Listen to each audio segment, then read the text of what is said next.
Okay, that looks as though it's happening. Well, welcome everyone to the course, Making Sense of Education and New Technologies. If you'd just like to briefly say hello, just so that I can see that your microphones are working and acknowledge that you're here, that would be wonderful. Maybe just also say who you are. Hi, Henry. Hello, I'm Kathleen. Hi, Kathleen. Hello, I'm Messuchi. You can call me Alice. Ali? Okay, wonderful. Alice. Oh, sorry, what was that again? Iris. Ali. Iris. Oh, okay. Could you just type that into the chat so I can just make sure I'm... Oh, Iris. That's how I would pronounce that. Is that I-R-I-S? Yeah. Thanks, Iris. Hello, this is Connie. Hi, Connie. And I believe we also have Genevieve. Genevieve, is your microphone working by any chance?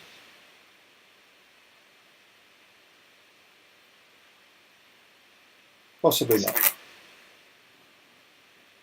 Okay, so for this course we're going to be exploring a whole range of concepts. Thanks, Genevieve. Yes, please feel free to use the chat if the microphone's not available, or if you just want to type something and communicate while someone else is speaking, like me. So, making sense of new technologies, or making sense of learning of new technologies, is all about the changes that are occurring with educational technologies, and in particular how we can implement those changes in educational organisations. Now, over this course, I'm going to get to know you and work out exactly what level of education you may be at, whether it's primary school or high school or university, language teaching, or you may have another area that you're being involved in. Hopefully you've all got some relationship to education at some level. Sometimes we do have students that don't have any relationship with education, but we still find a way of exploring this course to meet that need. But fundamentally it's designed for educators, particularly K-12 educators, but we do have lots of tertiary educators also do the course. So I hope that's reasonably understood for your expectations for the course. You would have found that in the course outline and the course profile. Now, the way we're going to do this, because this is a master's level course, is we do it through a research lens. We're going to do a number of research projects throughout the course. The very first one we're going to do is a Delphi study, which is a consensus form of research, where we're going to gain an understanding of a range of people and what they feel about an educational topic. And you're going to do that over the next 3 weeks in class, and then your first assignment involves you doing a similar survey research with some people you may know. Ideally 10 people, although I do understand sometimes that's difficult to arrange. You may find some of your peers in this course or in other courses may be able to work with you and answer or be participants in that particular study. But we'll talk more about that as we go. So I may just share the website now so I can talk you through the main aspects of the course. But if you've got any questions, please jump in.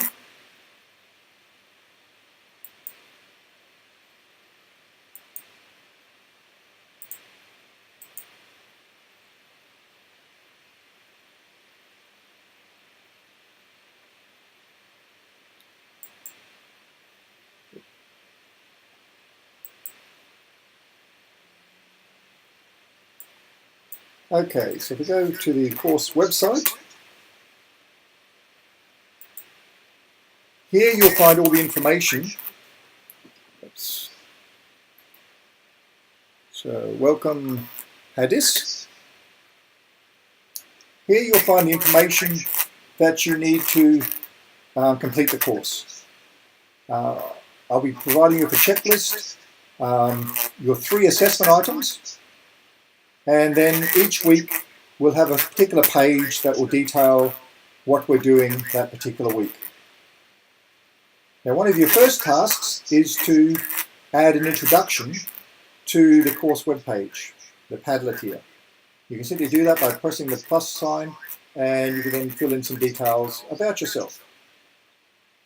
And I see a few of you have already done so, which is great.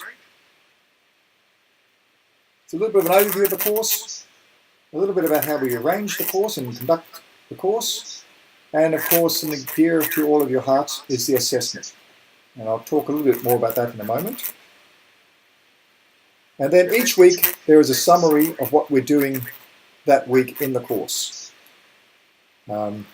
We start with looking at the research that is involved in educational technologies.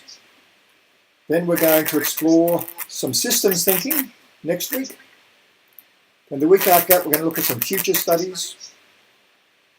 Then we're going to spend 3 weeks looking at a whole range of technologies, ICT and ICT integration, educational gaming in virtual worlds, learning management systems, and learning environments.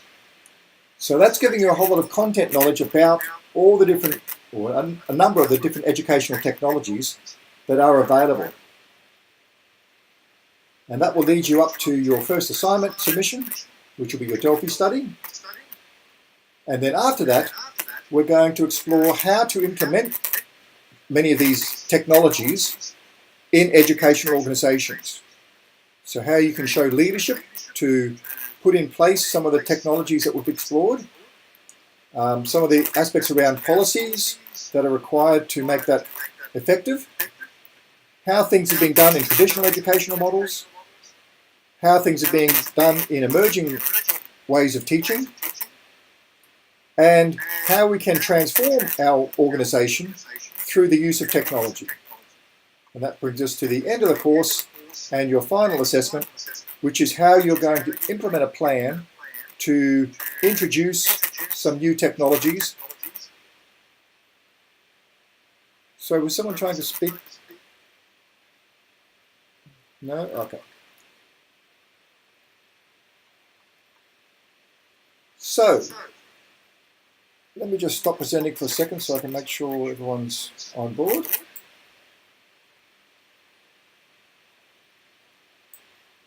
Does anyone have any questions about what I've just gone through there fairly quickly? We'll get to assessment in a moment, but I just want to make sure everyone's following along with what I'm saying.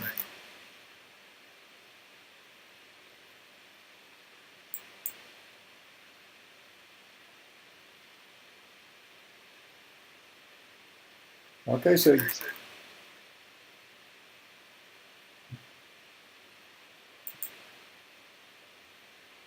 I'll take that there's no questions. Please remember you can put something in the chat if you want to ask any questions as well.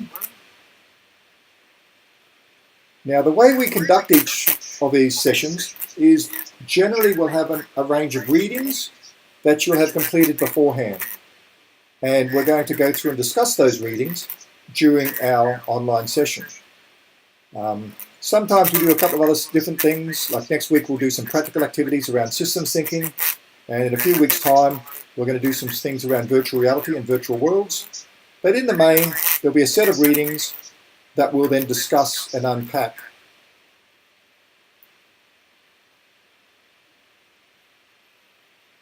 So I'm hoping there's some people still out there.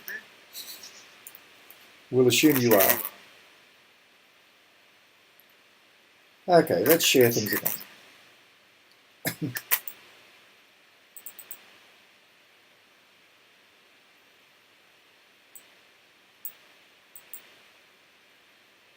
Now, there is a Facebook group that you can join if you want to discuss things in that format.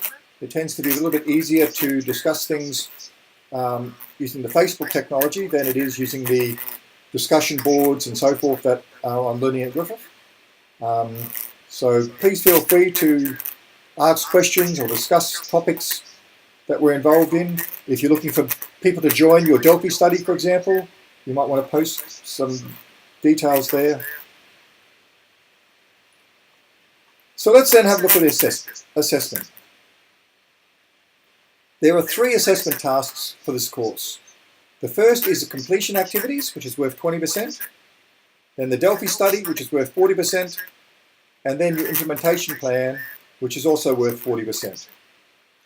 Now your completion activities are things that you do during the course. They're not marked according to criteria. It's just whether or not you've done them or not, you get marks for having completed these activities. Now, there's a range of activities. Putting an introduction on the Padlet will get you 2%, or 2% of the 20% that's part of the completion activities. If you then do some of the Delphi study, as we do it over the next 3 weeks, you can score up to another 6% for completing that Delphi study activity. The one we do in class, not your main assignment. If you contribute to the online discussion, you can get another 6%. If you contribute to the video lecture summaries, if you summarize that, take notes and post your summaries and share those, you can get another 6%. Then there's the, just got Adrian joining us. There's a scholarship activity.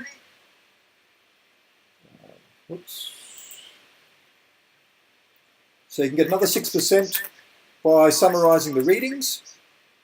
And there's also 6% available from the quizzes. Now, if you add all those up, you'll discover that it comes to more than 20%. So you don't actually have to complete all of them to get the maximum, which is 20% for the completion activities. And most students find no difficulty in getting 20% worth of activities over the course. Do we have any questions about that before we go on and have a look at the other 2 assessment types?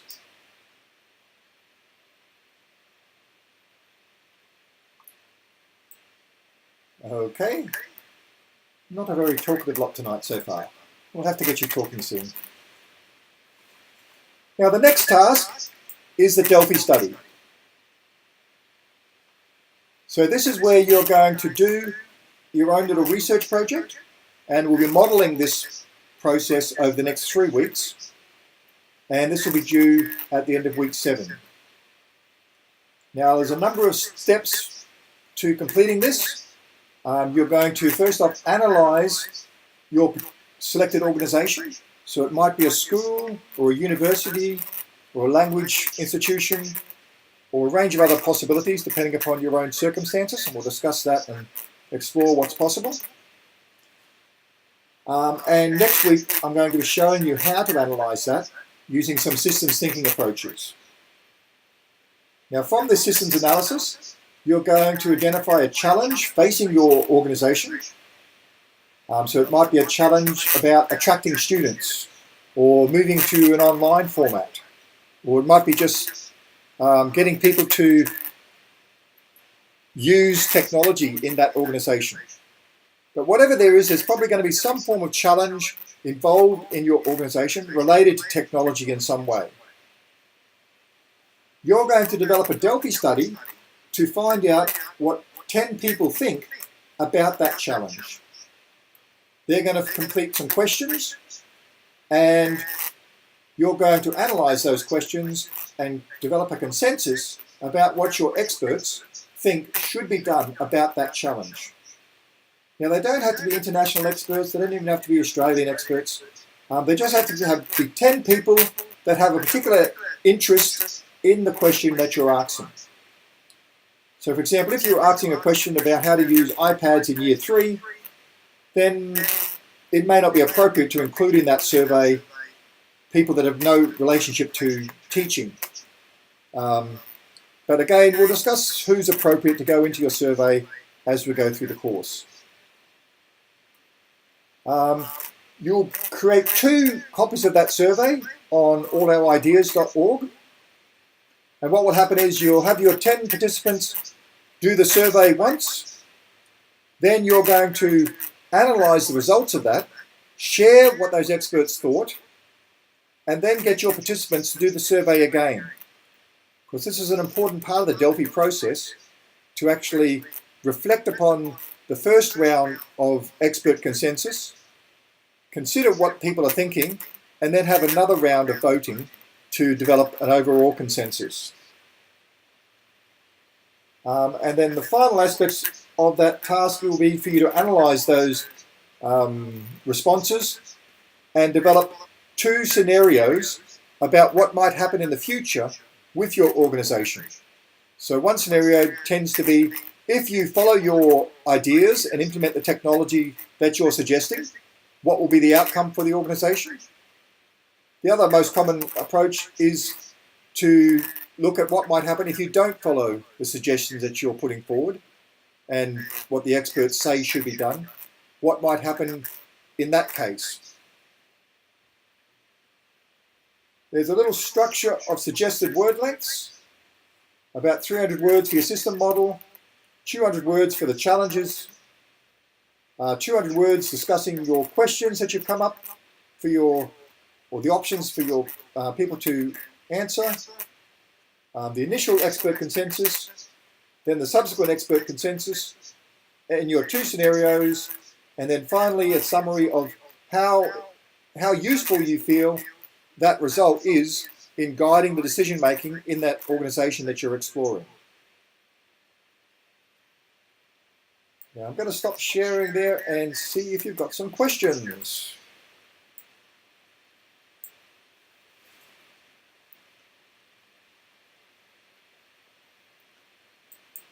So in the chat box, if you could put whether or not you feel that you're going to be able to do those first 2 tasks, or if you think that they're going to cause you difficulty.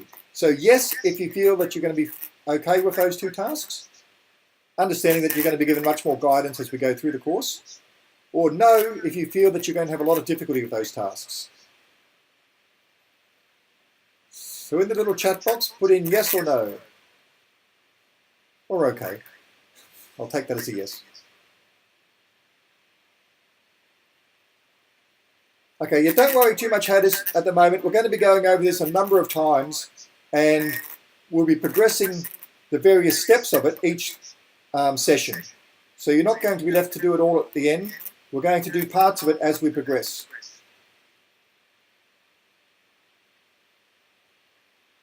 And you'll also find the notes about it on the course website. Okay, so I'm just going to briefly explain the second task now as well.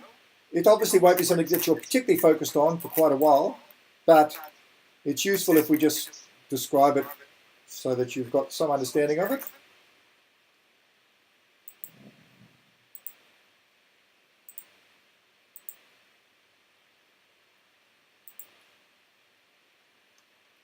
So the second task will be your implementation plan. So based upon the Delphi study that you've done for your first task, what you're now going to come up with is a strategy for achieving the change that you want to achieve in your organization. Let's call it a school. You're going to do a number of steps that we're going to learn about during the course. You're going to conduct a stakeholder expectations analysis. So you're going to try to work out what the various people in your organization might want to have achieved, be they students or parents or administrators and a whole lot of other people that are interested. You're going to do something called a socio-ecosystem analysis, and we're going to learn about that. You're going to come up with a vision for what you want to have as to have occur in your educational organization in various time periods, and that'll be in 1 year's time, 5 years' time, and 10 years' time. Then you're going to identify what are the things that are going to be needed to change to make that come about. And you're going to come up with a plan of how to make that change occur, and that's pretty much it. Now, much of that will seem quite strange at the moment, but we're going to be spending a lot of the course, particularly the second half of the course, learning about all those different aspects of how to affect change in organisations with respect to educational technologies.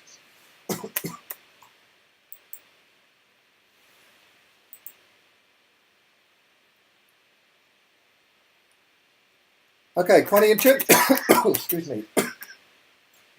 In terms of the study being anonymous, it can be.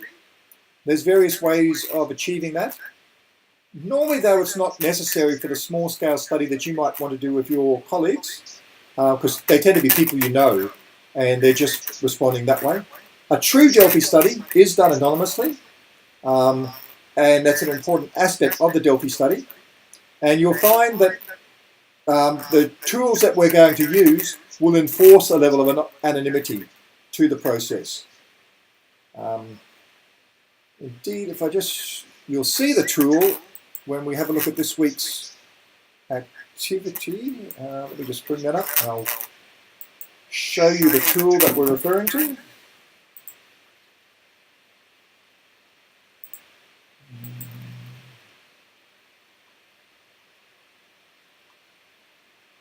Okay, where is it?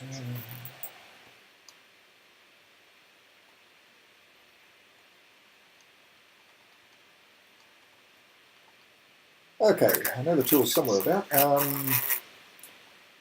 We'll find that in a little bit. So, this week we're looking at educational technology research. Next week we're going to look at systems thinking. And then the third week we're going to look at a range of future studies about how to make predictions for the future. Over these 3 weeks, we're going to be exploring the tools that are involved in the Delphi study. I'm just trying to find where I've put that for you. I thought that was a... okay, I now remember. It's in your completion activities under research achievement for memory. So, not quite showing there yet. Let me just... Sometimes it takes a moment for it to appear on your screen. You've got to access another website.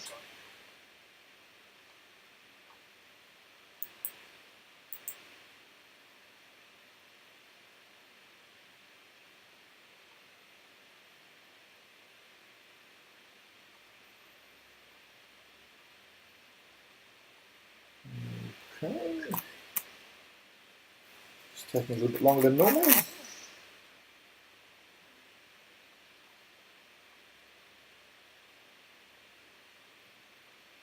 Okay, we might pop back to that in a moment.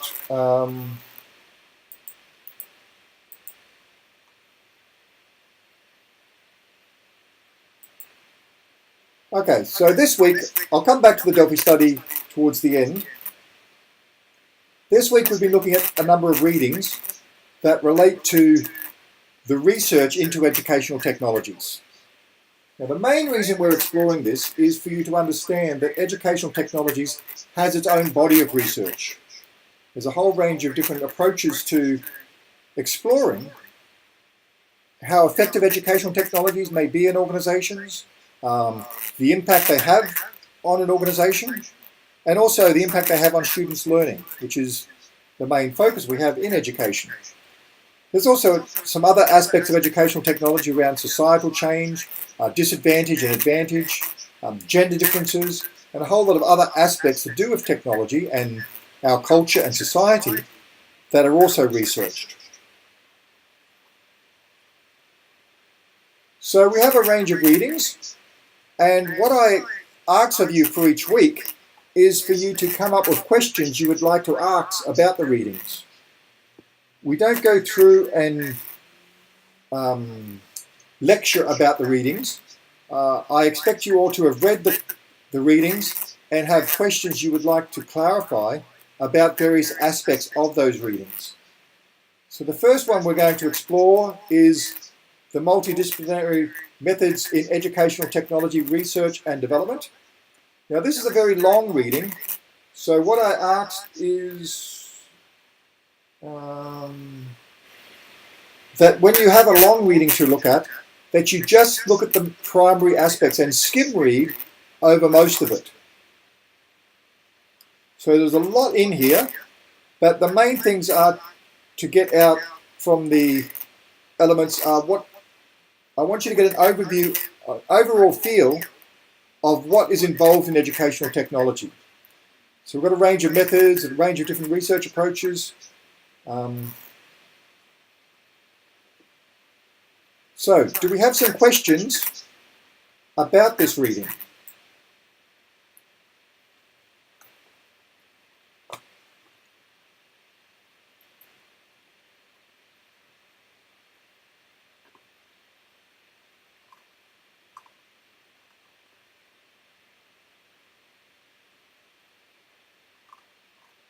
So you can either speak your questions or you can type them in.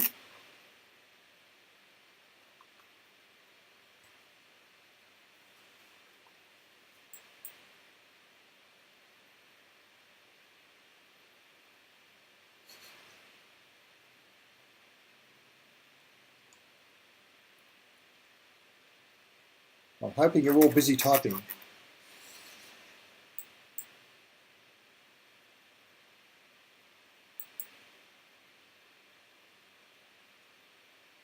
Okay, probably something we could do is, can you give me an indication whether or not you've done the readings or not? Again, type in yes or no into the chat box. And while I do that, I'll answer Henry's question. When we analyze the data this approach should be quantitative or qualitative. A good question. In the main, we'd probably frame this as qualitative. The main focus of quantitative studies is where you have a controlled environment with a test group or a control group and a group that you're doing some sort of intervention upon or some sort of process with. And Delphi surveys and other consensus processes tend to fit much more into the qualitative approach. Okay, so Henry's working his way through the long one. Yes, I apologise. It is a long reading. Generally, the readings will get shorter as we go through the course. But of course, I want you to start in strongly. I'll give you a substantial one to start with.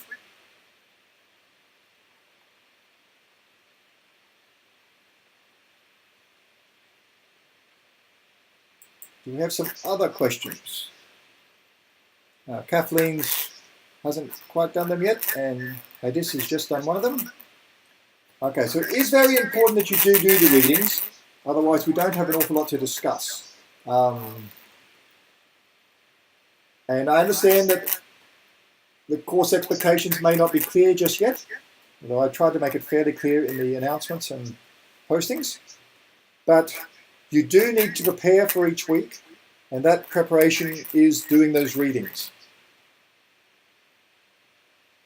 Yep, Kathleen, I do understand, but it is a vital part of the learning process that we're going to be using, that the readings are done. I can't impress that enough. Without those, the process does not work. So, if you'd like to get into those readings now and find something to ask a question on, that may be a way we could progress things.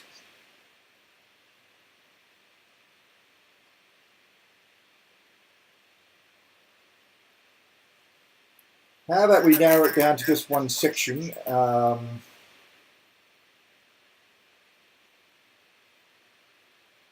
Okay, let's focus on Chapter 2, Types of Research Approaches in Educational Technology and Research and Development. So go to Chapter 2.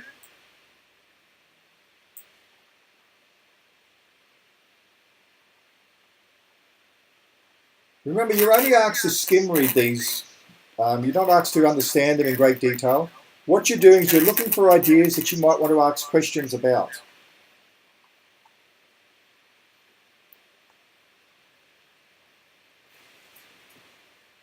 So in this chapter, It's looking at the qualitative and quantitative approaches. It breaks down the quantitative approaches into surveys, causal comparative research, correlation research, and experimental research. Now, most of those are not done much in education, apart from surveys. Often we do surveys and frame those as a qualitative approach, but in many other perspectives, survey research can often be quite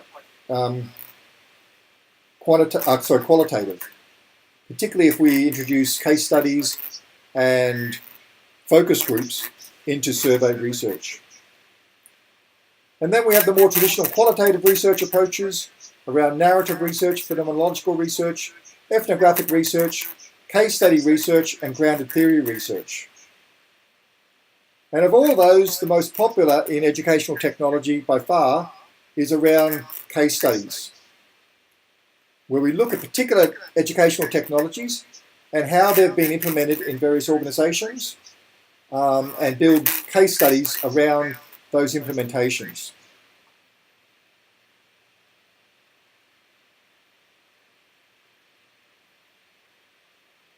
Okay, Henry, yes, ethnographic is a useful approach.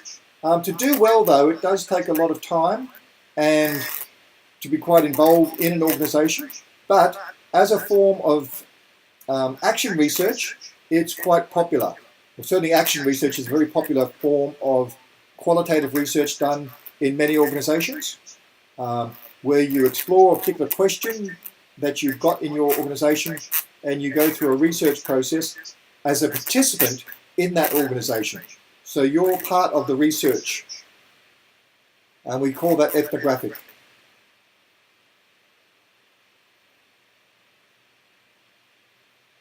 Now, does anyone else have any experience with any research approaches?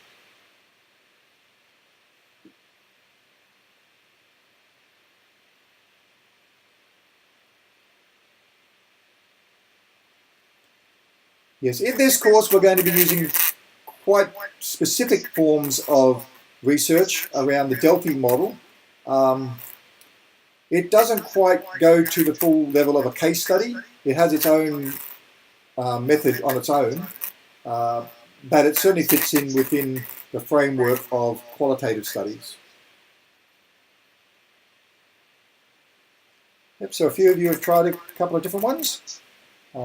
Throughout your master's program, you should hopefully be exploring a range of different research approaches, and that's why we're going to be looking at those couple in this course. They tend to be very structured the way we apply them, and a lot of students find that useful, given a lot of the other approaches to research can often be quite unstructured.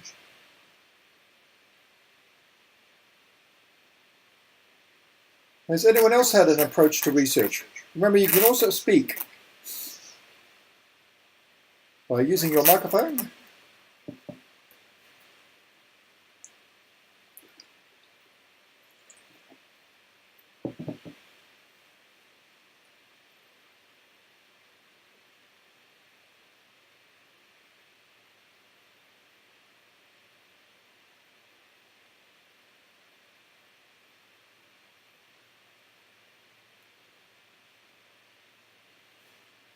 Okay, yep, so you've done some mock studies.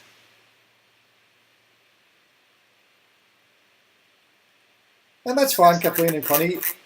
A lot of these courses are about helping you develop your capacity to do research, and that does take some time. And this isn't really a course in research methods.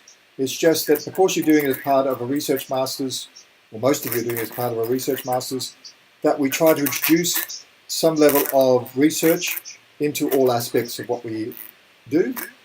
Primarily in case you want to go on and do further research studies, particularly for a PhD or educational doctorate level. We want to give you some grounding that allows you to progress to that if you wish to go that way. But many people find the research processes that they learn about in these courses also very useful when they go back to their organisations. In particular, you'll find that from our second assignment, where you're going to be doing an implementation plan based upon sound research on how to actually go about making some form of change to do with technology in an organization.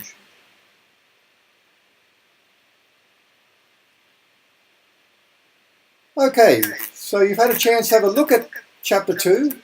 Do we have some questions?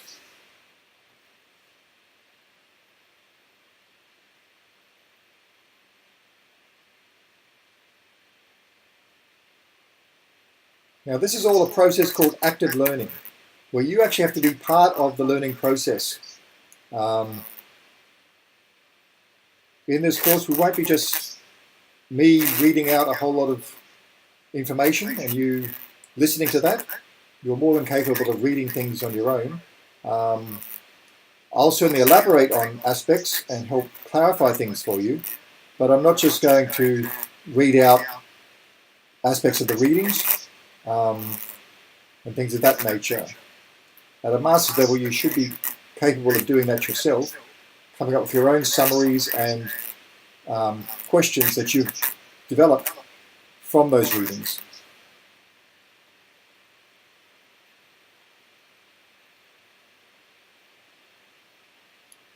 So I await with bated breath a question from Chapter 2. Have you ever had a question about any of those research methods? Or a question on how they might relate to educational technology?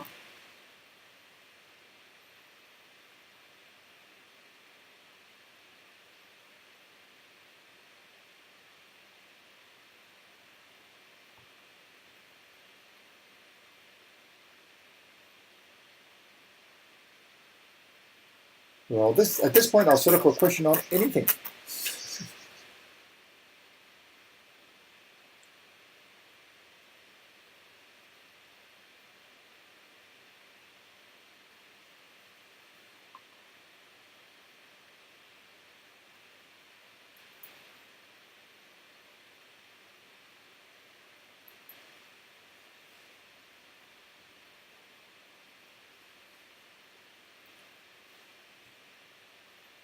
Okay, so it looks as though we're not going to get many questions about Chapter 2. Oh, we have one from Henry. Wonderful. Do we consider our research mixed methods, as we will be using surveys and case studies and or ethnographic approaches? I'm actually a bit of a stickler about mixed methodologies. I know a lot of academics take a very loose interpretation of what mixed methods is, where basically you can just do whatever you want with a range of approaches. True mixed methodology is actually coming up with a new methodology that combines two existing methodologies, often one from quantitative or one from qualitative, but it doesn't have to. It could be mixing two from qualitative, for example. And it's actually quite difficult to do, because you have to take the aspects of two methodologies that can often be quite different and work out a way of combining those that still meets the requirements of both methodologies. And it tends to take quite an experienced researcher to do that effectively. Now, not everyone is quite as strict on that as I am, and lots of people just allow you to do two methodologies, like do a quantitative survey and pretend that that's then part of a qualitative study on case studies. But really, it's actually very difficult to combine those two in a legitimate way, where they can actually, the results support the methodologies of each other. That said, I do understand that the trend has been more and more towards a less rigorous approach to mixed methodologies. But the idea of including a survey, because you're actually collecting some numbers and combining that with predominantly a qualitative approach to research, really isn't valid. The fact that you're using a survey and getting some statistical data is still qualitative. You haven't performed any experimental process that's going to verify the data or validate the data or work out any causality as a result of the interrelationships between the data. All of those things you tend to focus on in a quantitative study. In a qualitative study, you're looking much more about the information in terms of experiences and people's understandings and a whole range of other elements that are quite important. And the surveys that most people do tend to be quite qualitative in their nature. The fact that they're being collected and the data is contained with some numbers in it doesn't make it quantitative. The quantitative aspect of research is around the nature of a quantitative study, not the fact that you're collecting numbers or data that can be interpreted with through statistical systems. They would fit quite firmly within qualitative approaches because that's the fundamental methodology that you base your research around. Likewise, if you're doing a quantitative study and you were doing a cause and effect process, you had a control group and a study group, and as part of that you did some interviewing and ethnographic aspects to collect some more data from that group and study that group in more detail, it would still predominantly be a quantitative study. Even though you might have used some qualitative techniques from various methodologies that would be associated with qualitative research. So I hope that's answered your question a little bit, Henry. I know it's probably not quite the response that you were thinking of there. But mixing methodologies is actually a complex academic process. And it's not one that should be undertaken lightly. Though there are lots of good guides and processes and examples of where it has been done effectively. And it has advanced the field. Because being able to combine elements from two different methodologies can often provide insights and address the limitations of any one particular methodology. But I'd love to hear other people's views.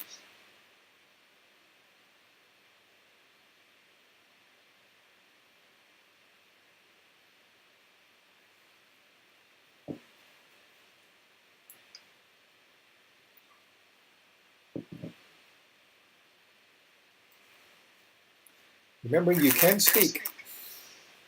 We have the technology for you to be able to project your voice across the internet.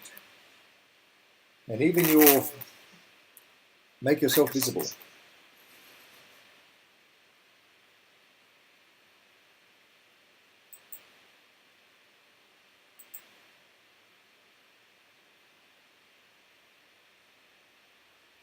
No, the surveys we're going to be doing as part of the Delphi process will simply be a pure survey process where people are going to choose between two options or suggest some options. No. So for the first process we're going to explore, you're going to suggest some options and then we're going to vote on pairs of options to see which one we prefer.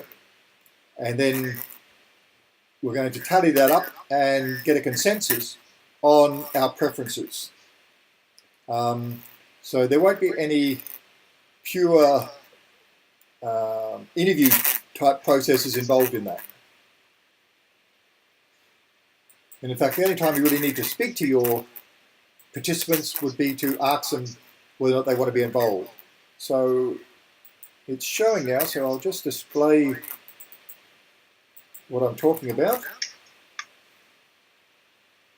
So this is the survey screen. What you're going to do over the next couple of weeks is you're going to suggest some ideas on what educational technologies will be important in the future. You're going to add your ideas down into this box and you're going to each add 10 ideas. Now before you add an idea though, you need to click on View Results and make sure no one else has already added your idea. So here's 4 that I'll put in, that educational technologies that are going to be significant in the future are learning analytics, virtual reality, educational gaming, and learning management systems. You're going to come up with your own ideas and you're going to add them in there as well. Now in particular in week 3 we're going to look at a whole lot of ideas, but you can start looking at ideas now. And indeed if you go to the,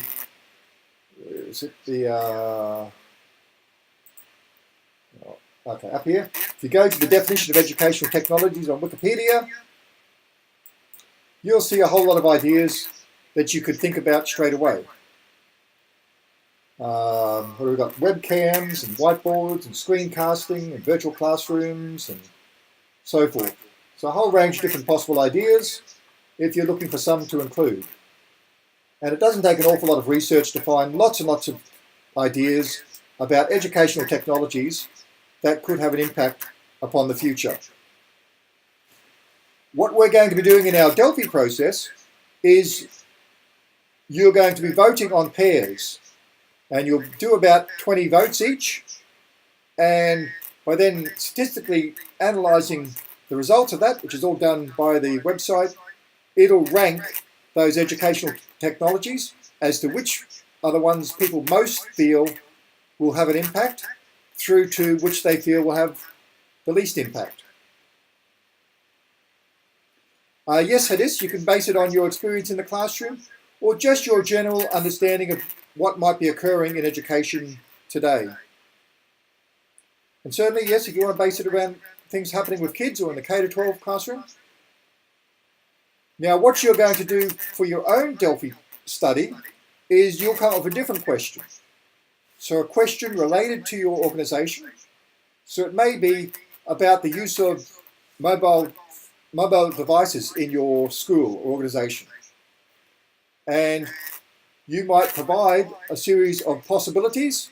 So whether or not they should be used in all year levels or just in the upper years, or whether or not laptops should be used or tablet devices, you'll design your own series of options and you'll have your participants vote on those options.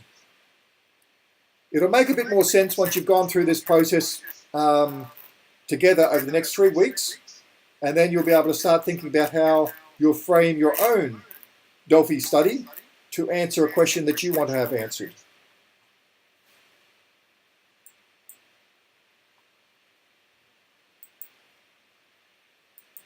So any other questions about that? No? Okay, let's then look at the second reading, Qualitative Research on Educational Technology, Philosophies, Methods and Challenges. This one's much shorter. Hopefully, if you haven't read it, you're very quickly reading it now and thinking of some questions to ask about the reading.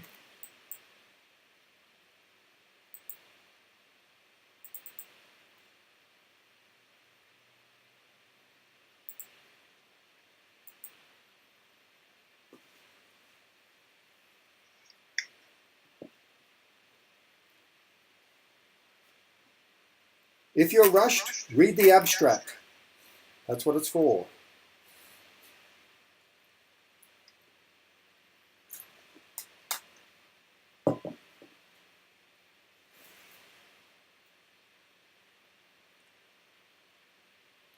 What you can often do when needing to go through academic papers quickly is have a look at the abstract, then have a look at the conclusions. So we jump down to what they've concluded.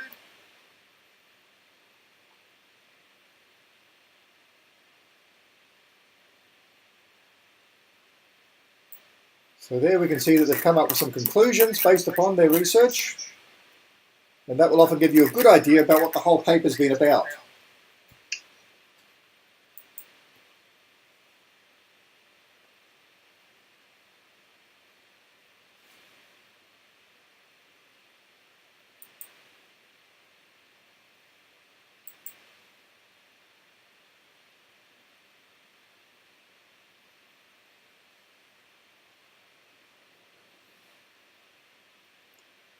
So I might make this a little bit more directed. Can each of you think of one aspect from this reading that relates to how things have changed over the last 20 years or 30 years in terms of shifting from quantitative studies to qualitative studies?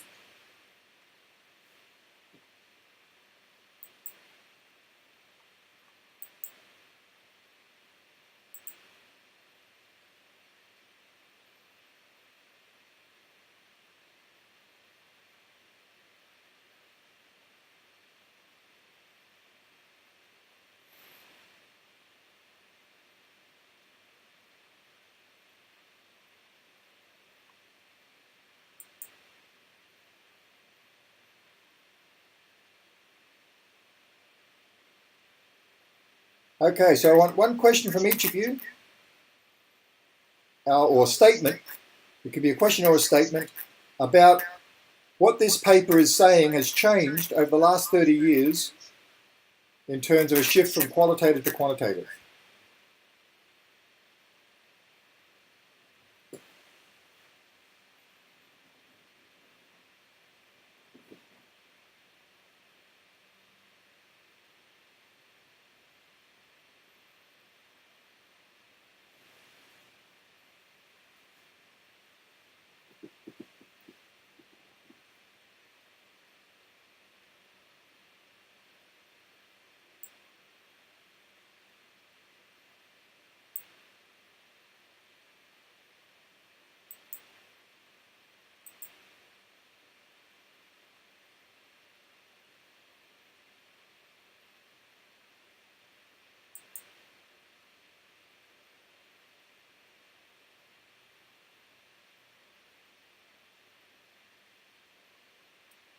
Yes, no, absolutely.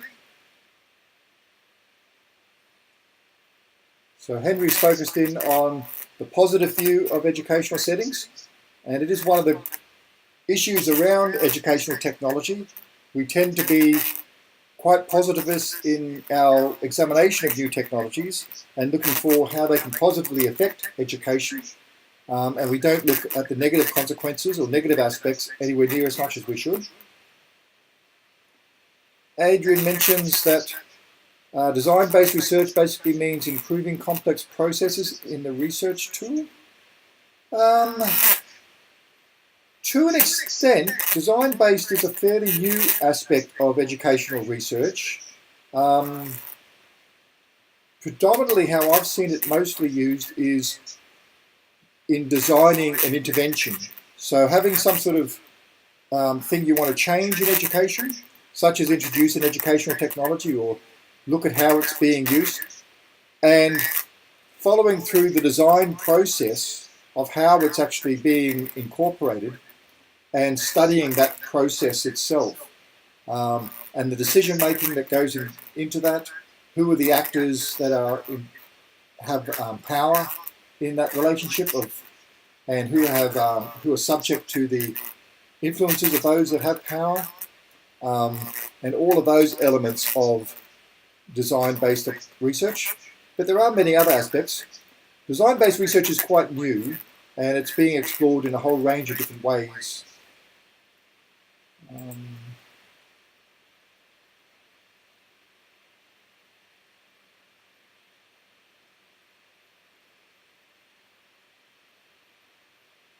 So how about the rest of you? Either a statement or a question from the reading. You do have to contribute something.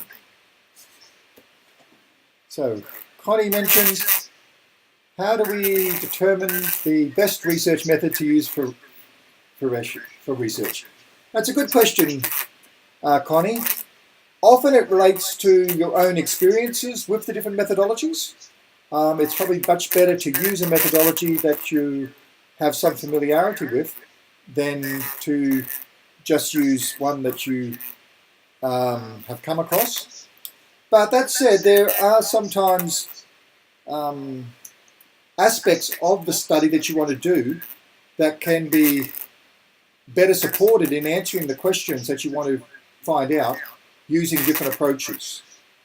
But sometimes a quantitative study, particularly a large-scale one, can provide a lot of verifiable evidence that something that you think might be happening is happening. But they're often not particularly good at coming up with the ideas of what might be happening. And that's where qualitative studies are much more effective. If you don't know why something's happening and you want to try to work that out, then a qualitative study using various approaches is often far more effective than a quantitative study.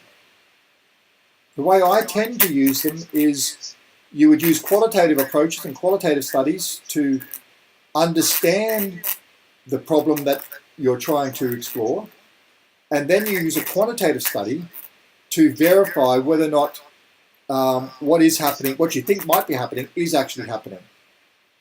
because qualitative studies are not particularly good at verifying, which is the strength of a quantitative study. Now, Adrian mentions, normally we just comment on the efficacy of the research method that we're using. Yes, and it's fairly easy to justify any research methodology. You won't normally come up too many problems. There are some complex research methodologies that you can get wrong fairly easily. But there are also some very common ones that are almost impossible to get wrong, such as doing action research or surveys or case studies. It's very hard to get those wrong, but if you were going to start exploring certain more complex methodologies, what's a good example?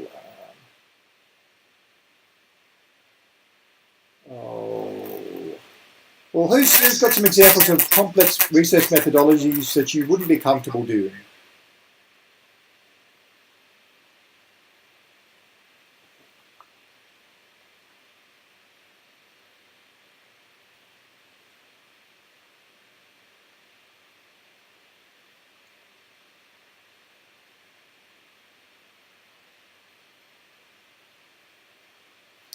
Probably the one that a lot of people get in trouble with is activity theory.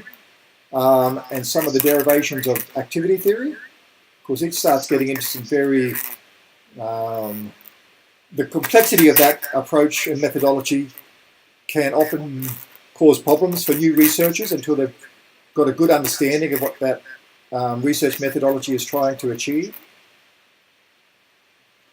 Another area that some people get problematic is mixed methodologies.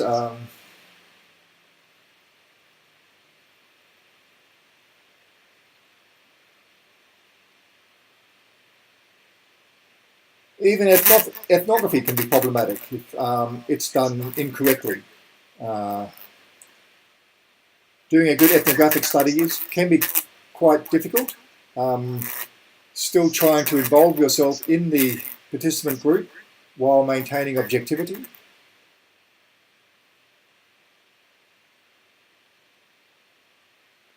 Okay, other statements or questions from the reading? This is one way I can see if you're actually still here.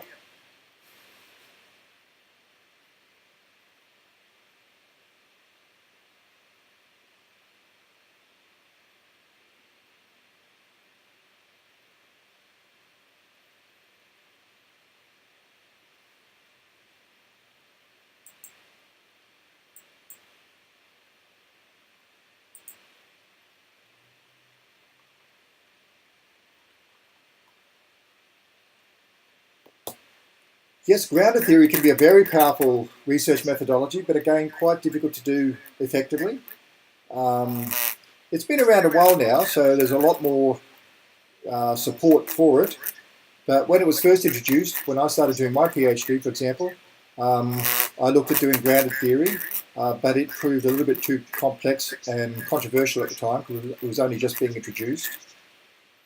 But if done well, it can provide some very interesting insights into what's happening in the study that you're exploring.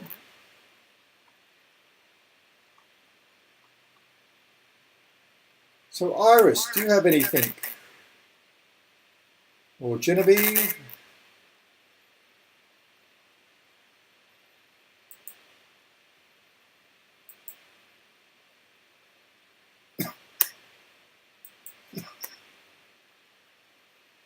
Or Hadis?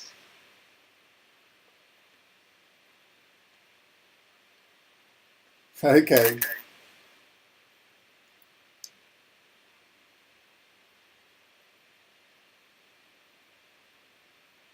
Well, certainly the first reading is quite long, but this one's not so long.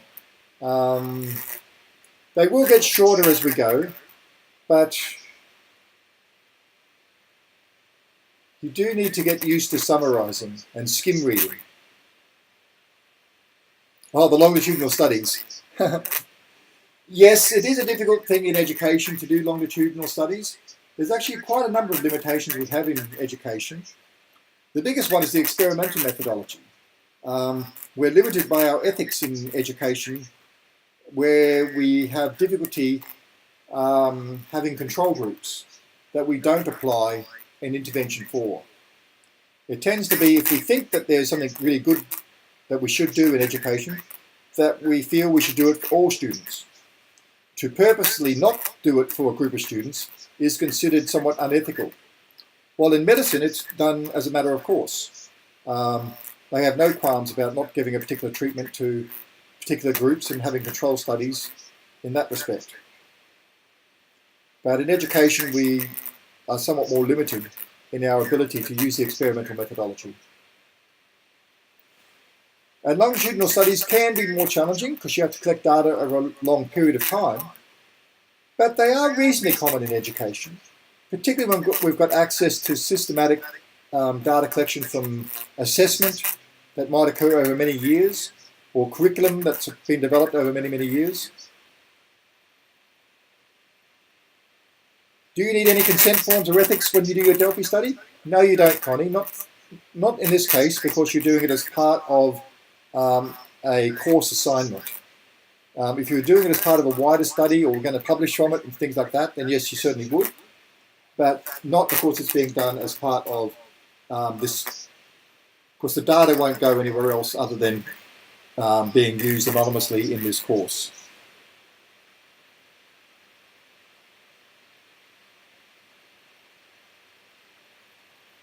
No, Adrian, unfortunately we don't tend to do control studies. We should, and the ability to do so is increasing, particularly now as we have a lot more online tools where the technologies are happening online and we've got the ability to collect a lot more data. But it's very rare for there to be control groups.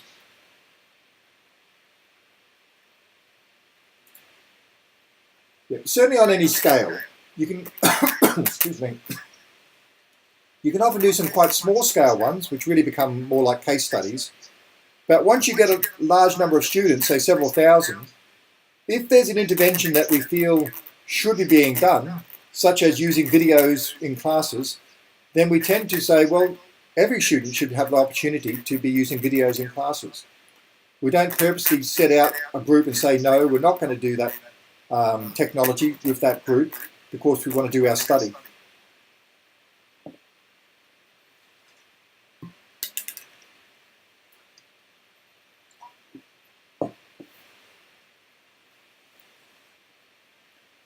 Because you can imagine as a parent, if you discovered that your child wasn't given laptops, of course we wanted to see whether or not children were advantaged by having laptops or not.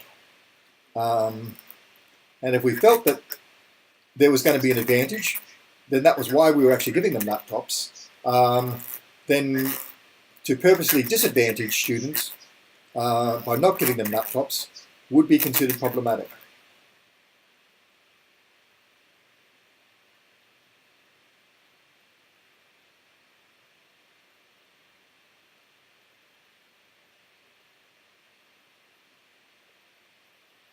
Okay, now I do want to go on to the final reading, so if you've been reading through and coming up with some questions, can you please ask them or make any comments so that we can then move on?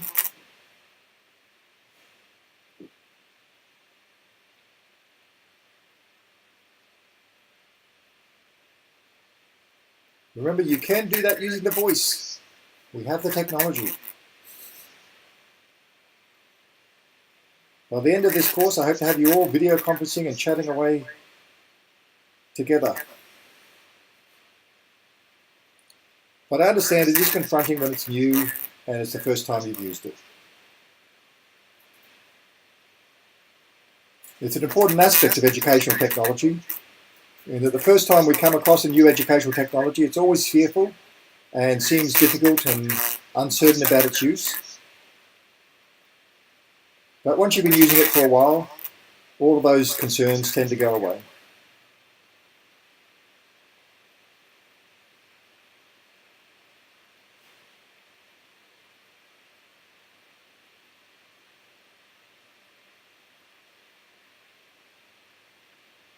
Okay, final questions or statements from the second reading.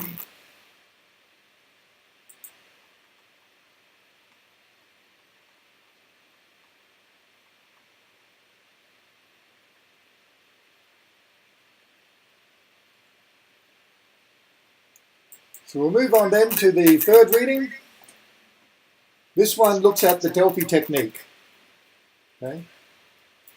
Now we're going to be using a somewhat abridged version of the Delphi process for your assignment and for the processes we're going to be using over the next few weeks.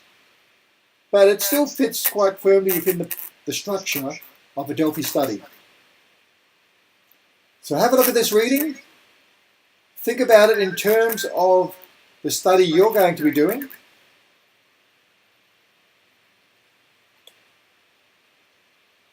This one sets out a bit of the history of the Delphi approach.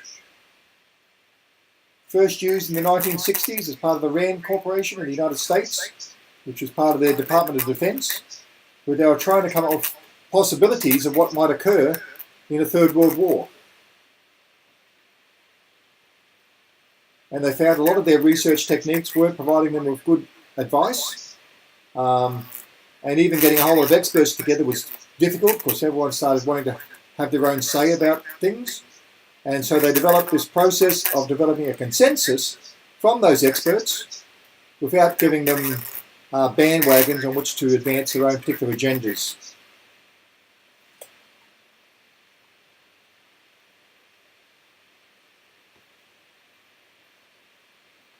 So there's some guidelines about how to do the Delphi process or Delphi technique.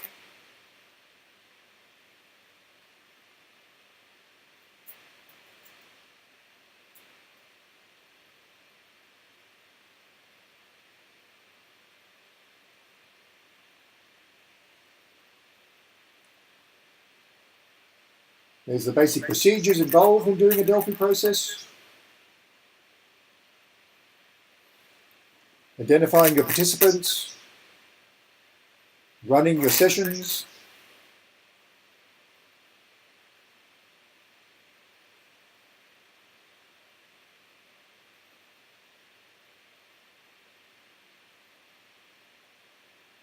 there's some processes for interpreting the results of your Delphi process.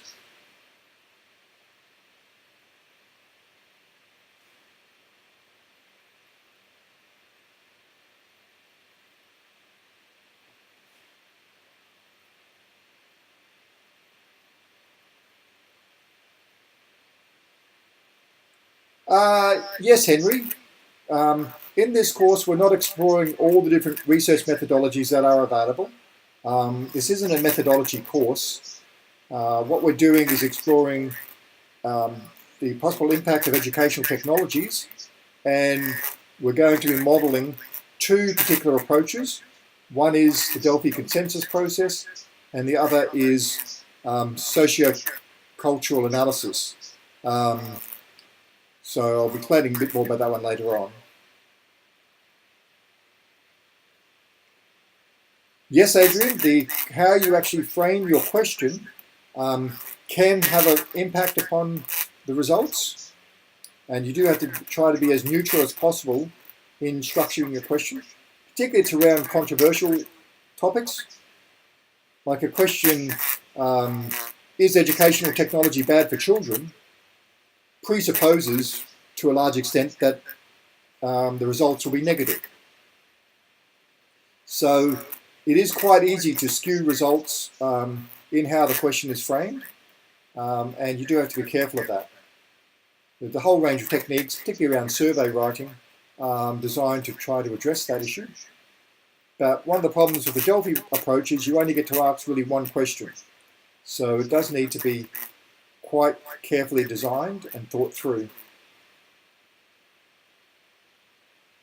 And if you were doing this as part of a larger research study, you would often come up with your questions and then do a little pilot study to see if there was any major problems with the question before you then went to a larger scale study with your experts.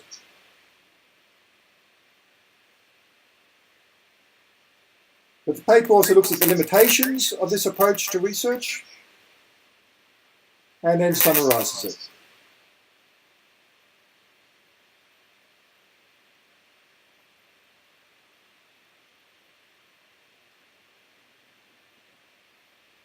So the floor is now yours to ask questions about this paper.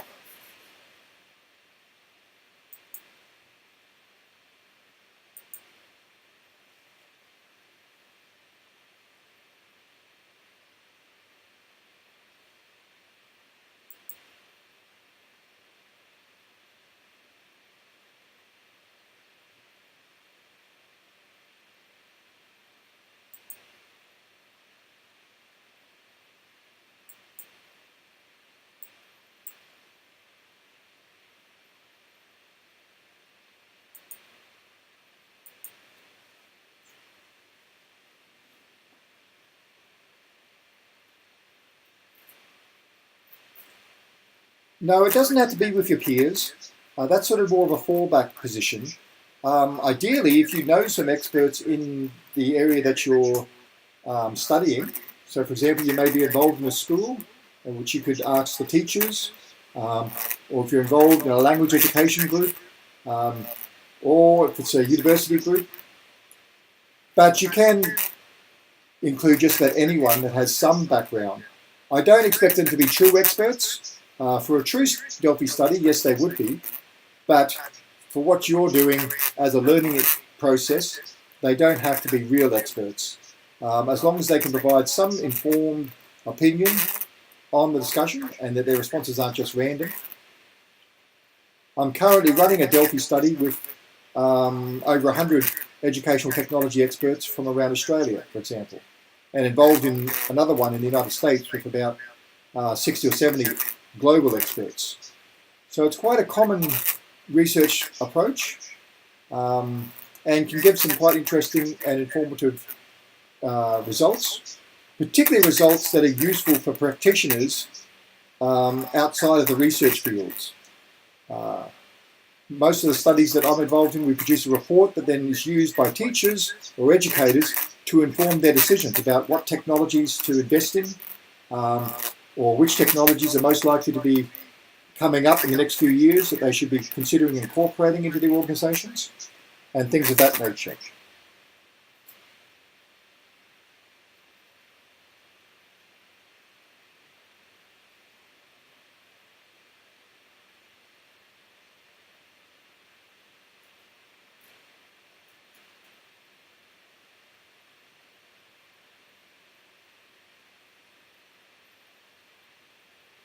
So we're looking for questions from the third paper on Delphi processes. This is your opportunity to clarify or ask any questions about the Delphi process. So please take it on. You will be getting quite involved in the Delphi process through your assessment.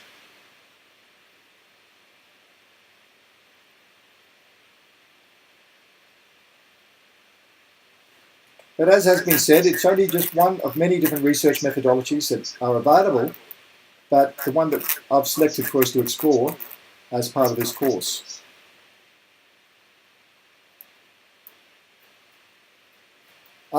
Yes, the Delphi process can include a range of rounds.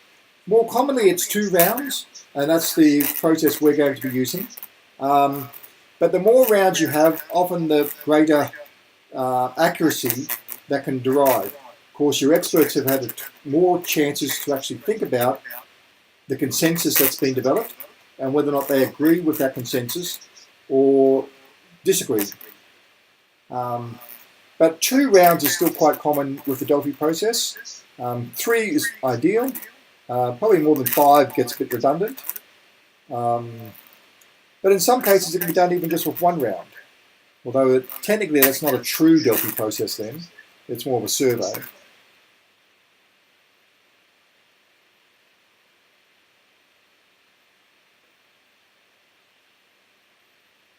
No, you won't need to do a new questionnaire. We're going to use exactly the same questionnaires. Again, in a more complex survey, you would adjust the questionnaire based upon the feedback. Normally it involves paring down the number of options. But because you're only going to give your participants 10 options, it's a little bit redundant to take away a whole lot of those. It could be that they, through the first consensus round, they identify the top 5 and then you just use those 5 for your second round. That's a reasonably common approach. In larger Delphi studies, the first round might involve several hundred options, and paring those down is quite useful for subsequent rounds.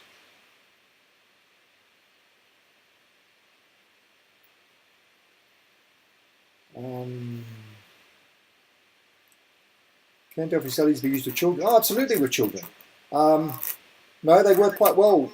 Remember, you're trying to get an overall consensus. So a decision as to what the group feels is a good idea. So sometimes this is used even in a voting process for class elections.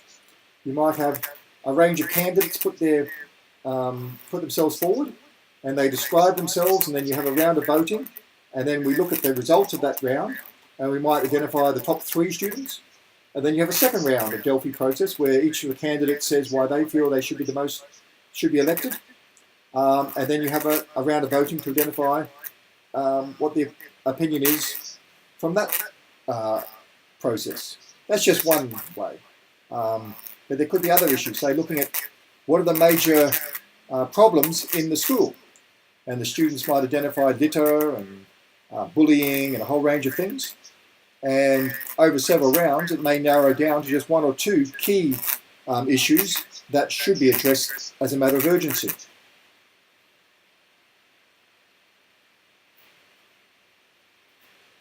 No, it's not a questionnaire. It's the actual rounds are the important aspect that differentiates a Delphi approach from just a normal questionnaire.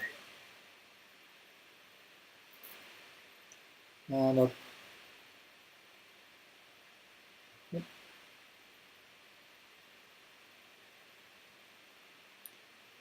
Now, while Delphi approaches develop out of creating consensus from experts, they don't have to be purely used for that. More commonly they are in terms of research, because you want the best opinions as you can get. But if you just have a group that wants to develop up a consensus from that group, it's still a useful approach to be applied, be it a group of students wanting to develop a consensus, or if they go out and find experts. So maybe they're wanting to solve a problem with parking in their school or traffic congestion. And they might go out and have a bus driver be involved in the Delphi process, the grounds person, maybe some parents who do lots of driving, and they use that expertise of that situation to help inform their consensus making about possible solutions to traffic congestion for their drop-off points in their school.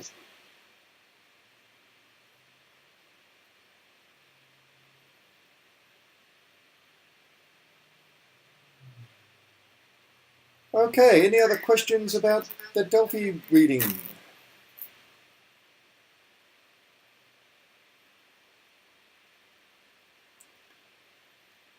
Now, I will be making a quiz available in the next couple of days for you to complete about the readings.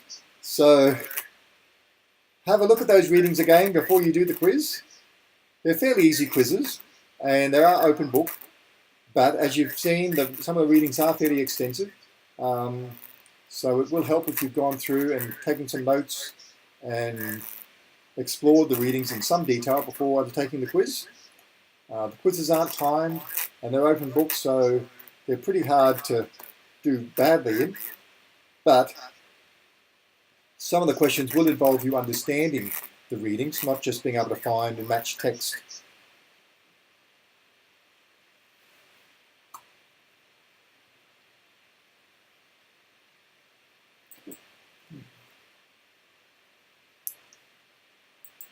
Okay, are there any other questions about the course then?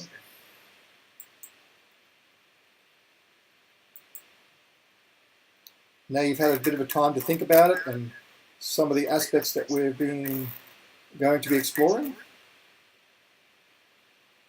The readings for next week will be up by about Monday, and you'll have the week to prepare them, read through them. They're not as extensive this time because we're going to be doing some practical activities around systems thinking. And there'll be a few little video clips to watch and stuff like that. So it won't always be academic readings. But this week, of course, we were focusing on research.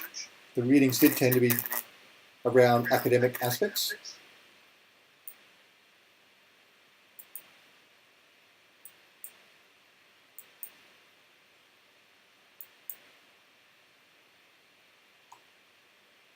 Okay, question regarding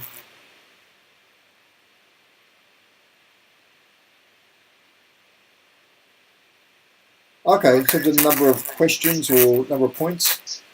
Not so important for a Delphi study. The statistics that are done in ranking a Delphi questionnaire are fairly simple. So having an even or odd number doesn't make any particular difference. And in the abridged process we're using, where you select between pairs, it's even easier. Some Delphi studies have different approaches, such as answering questions on a Likert scale, or doing their own mini rankings and submitting those. We're going for a very simple approach where participants are presented with pairs of options and they simply select the option that they prefer. And by doing a number of those, it's actually quite accurate in developing an overall consensus ranking. So Adrian missed the part about assessment. Is it about doing the quizzes, introduction on pattern, what else? Okay, a few things to do with assessment. And yes, Connie, checking the checklist is useful. But if you go to, where are we? The page on the 3 parts of assessment, the bit that you're most focused on at the moment is the completion activities. And there's a whole range of those that you can do. You don't have to do every single one. The introduction you do have to do, it's worth 2%. Then doing the others will give you certain percentages. You find that you only have to do two-thirds of them to get the maximum possible mark. But most students tend to do them all.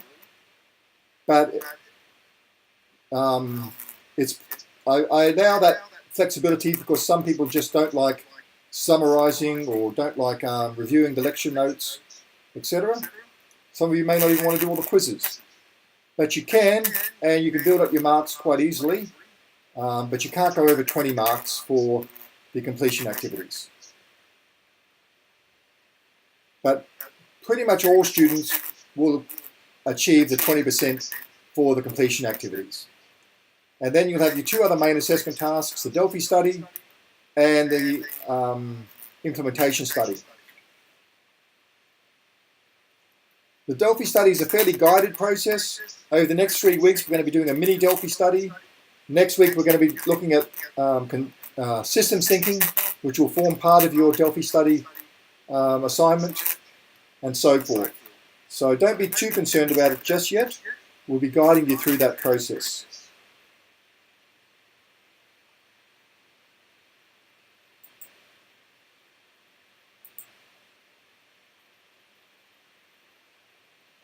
Okay, I'm trying to record it and then I'll be posting it up. But I'm just not 100% certain the recording will be of high quality, particularly the audio. But I'm going to see what that's like, and if it hasn't worked well, I'll try another approach for next week. But the intent is for there to be a recording of these sessions. But as you've hopefully seen, the intent of these sessions is for there to be interaction, where we talk about the readings and what you're learning. They're not lectures where I just repeat what you can read in the readings or other notes. It's actually meant to be a discussion. And I understand it takes a little while to get comfortable with that. But I'm hoping over the next few weeks you'll all be confident enough to be asking and answering questions as we go.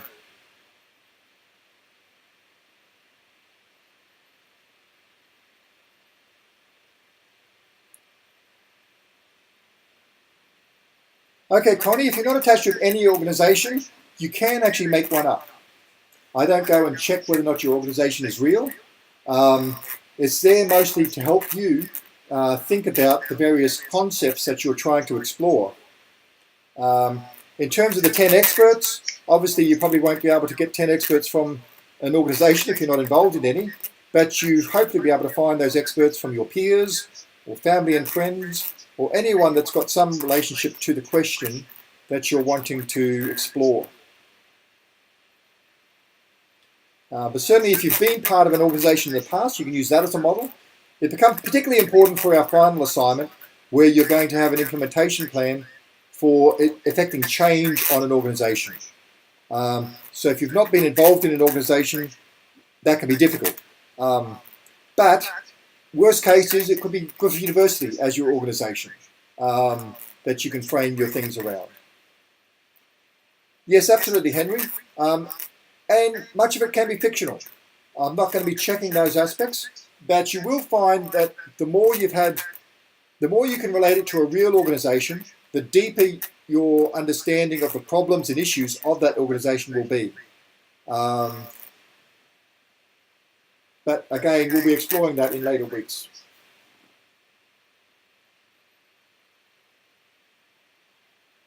You also may want to think about the advantage of applying this to a current organization you're involved in if you actually do want to effect some change and develop up a policy and document that could be used to make some changes that you would like to see. I've had quite a few students go through this course and make significant changes to the organizations they've been in. And quite a few of them tend to use this course to go and get a new job based upon their new capacities to effect change.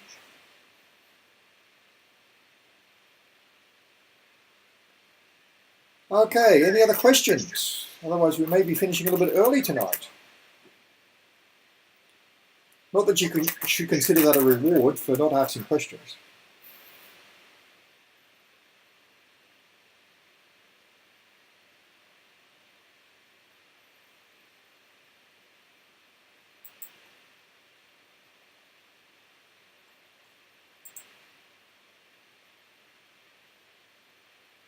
Now, there's not much of the notes yet for next week. Most of the other weeks are pretty much completed, but I'm still working on some new material for next week's session because I wasn't quite happy about how that went last year. So I'm redoing that. But you'll find that in future weeks, most of those are the readings are fully available there. So for example, in week 3, we're going to be looking at a number of Horizon reports that have explored where educational technology is going in the future. And then when we get into the actual technologies, I've got a number of digital books that you can have a look at. And you can explore those.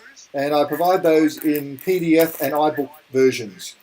The iBook versions, if you've got an iPad or something like that, you can click on the links more effectively than just the PDF versions. But if you don't have an iBook or a Mac computer that can look at iBooks, you can use the PDF version to explore those texts. But that's coming up in a few weeks' time, and we won't get ahead too much into that.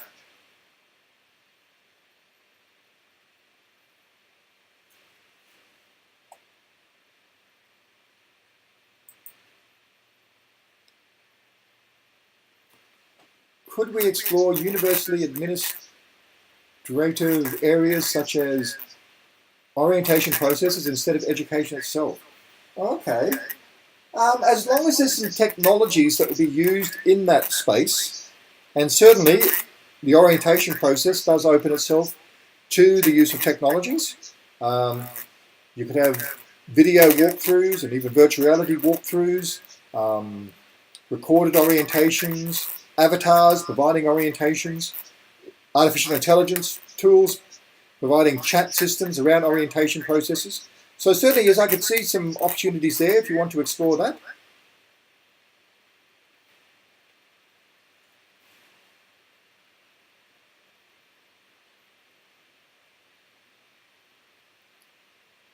Other questions?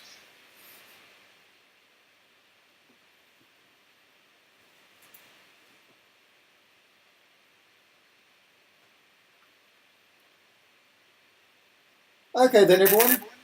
We won't drag things out if there's no more questions about things. Yes, bots or chatbots are an expression of artificial intelligence nowadays. It's still possible to have programmed bots that just respond to set things, but more often than not, the bots that we see are linked to an AI system that analyzes the questions and provides responses and learns from those responses over time. So they're not all just pre-programmed responses, they're ones that have been learnt about. Yep, pre-enrollment query systems and a whole range of other things like that, particularly if built into a system that then tracks how they progress in the organization post-orientation and builds into their performance evaluations and other aspects.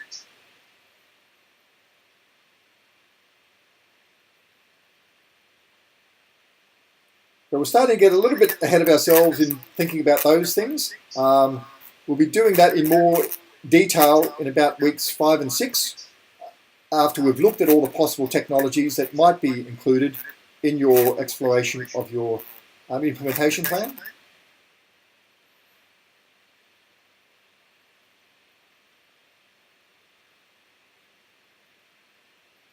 Okay then, last chance for questions.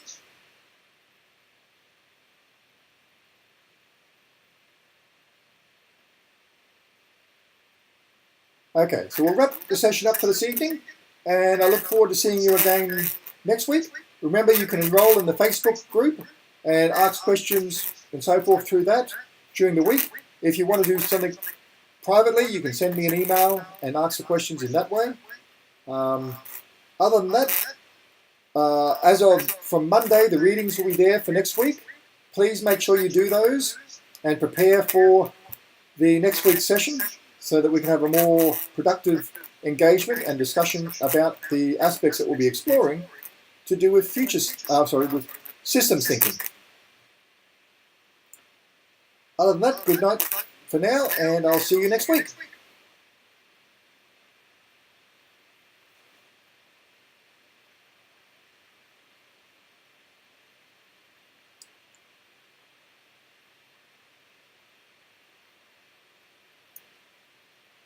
Okay, bye-bye all.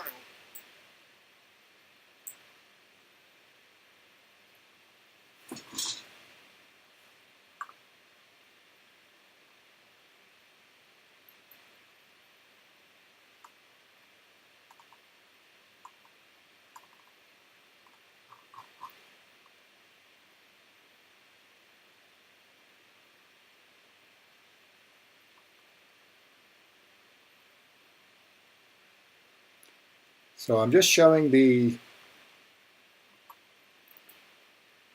discussion. So for those of you that have been following along, I did neglect to have the chat box open so that you could actually see what we were talking about. Hopefully my repeating of the questions helped, and it wasn't too strange trying to understand what the conversation was about. So that's it for this week. Hopefully you'll be able to join us online and be able to engage in the discussion. If not, don't forget to use the Facebook chat, and also ask any questions you may need to ask me privately by email.